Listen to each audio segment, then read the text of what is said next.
अब हम जो प्रसंग चला है कि ये आत्मा परमात्मा को युगों से खोज रही है, और हम पिछले इतिहास देखते हैं अपने ऋषि महर्षियों के।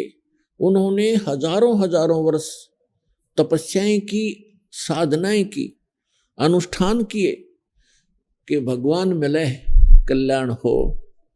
लेकिन यदि उनका मार्ग ठीक होता तो वही मार्ग वो हमें बताया करते थे, तो हम सभी चले जाते और पृथ्वी खाली हो जाती।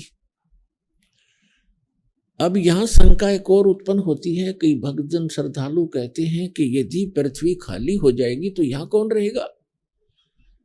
तो ये बालक सोच होती है। एक बिल्कुल अबोध बच्चा ये बातें कर सकता है जिसको कुछ भी ज्ञान नहीं। अब ये कोई सुख का स्थान थोड़ा ही है, हर चीज का अभाव यहां पर, और सारा जीवन हम अपने इस पेट पोषण पर ही लगा देते हैं और बीच में ही मृत्यु हो जाती है। इतना गंदा स्थान यहां रहने की इच्छा हमारी क्यों बन रही है? क्योंकि हमें उस अन्य सुख में लोक का ज्ञान नहीं, और वहां जाने का कोई समाधान नहीं। अब जैसे चंद्रमा खाली पड़ा है, ऊपर के ग्रह ये सभी खाली पड़े हैं, तो एक पत्थर ये भी पड़ा रहेगा। हमने कौन सा ठेका ले रखा है यहीं पर गर्मी और सर्दी और भूख प्यास इन कैंसर से पीड़ित होकर मरने और जीने की। यह तो हमारी मजबूरी है। जब हम ऐसे स्थान पर चले जाएंगे जहां हमें शरीर इतना अच्छा मिलेगा जिसमें कोई रोग नहीं, निरामे मिलेगा। निरामे, आमे माने रोग होता है, निरामे माने निरोग शरीर मिलेगा। और ऐसा ही वहां दुनिया होगी आपकी, ऐसे आपका परिवार होगा जो कभी मृत्यु को प्राप्त नहीं होगा। और वहां एक ऐसा शिष्टाचार होगा, यहाँ तक कद बहु सास ने गड़न लाग रही है या सास बहु से के सर हो रही है, रोज कोई ना कोई पंगा जी ने बना रहता जीव के। हम ढीठ होकर जी रहे हैं, कोई विकल्प दिखाई नहीं दे रहा। तो हम ऐसे स्थान पर चले जाएंगे जहां कोई दुख नहीं, कोई वृद्ध अवस्था नहीं। अब कौन वृद्ध होना चाहता है, कौन रोगी होना चाहता है, और सभी हो रहे हैं। कौन मरना चाहता है, और सभी मर रहे हैं।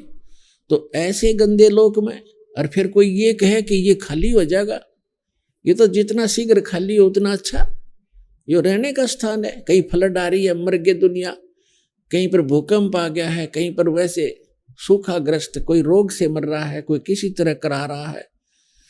तो ये तो एक बूचड़ खाना है ये पृथ्वी लोक, और ये स्वर्ग लोक यहाँ के, ये कोई स्थान ठीक नहीं है। तो परमात्मा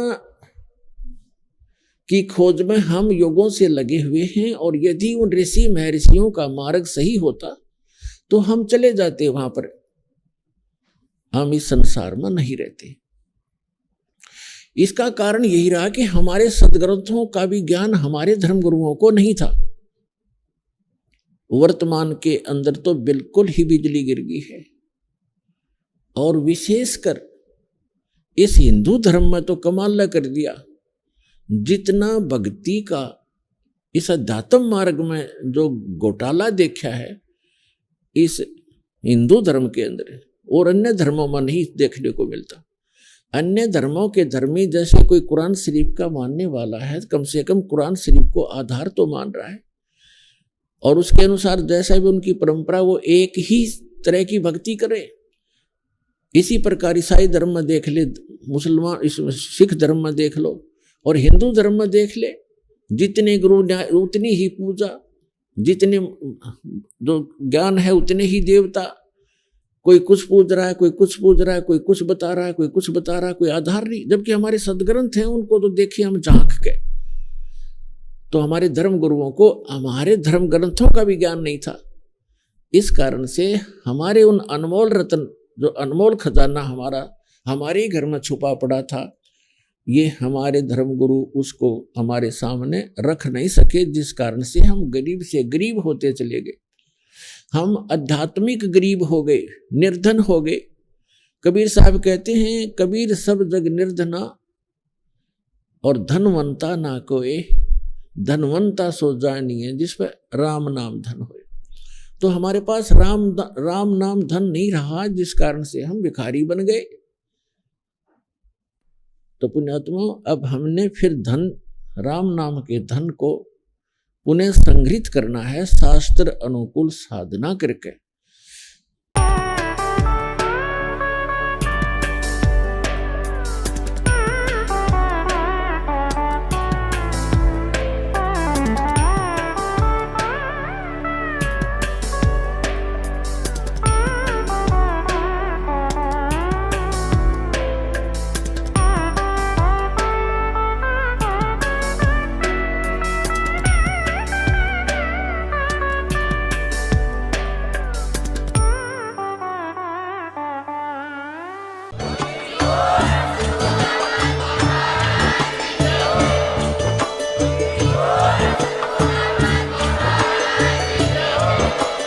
आप सुन रहे थे जगत गुरु तत्वदर्शी संत रामपाल जी महाराज जी के मंगल प्रवचन। अधिक जानकारी के लिए विजिट कीजिए हमारी वेबसाइट www.jagatgururampalji.org। संत रामपाल जी महाराज जी के शुभ आशीर्वाद से पूरे विश्व भर में 500 से भी ज्यादा नाम दीक्षा केंद्र हैं, जिन पर संत रामपाल जी महाराज जी द्वारा ऑनलाइन निशुल्क नाम दीक्षा दी जा रही है। अपने नजदीकी नाम दीक्षा केंद्र का पता करने के लिए संपर्क करें 8222880541।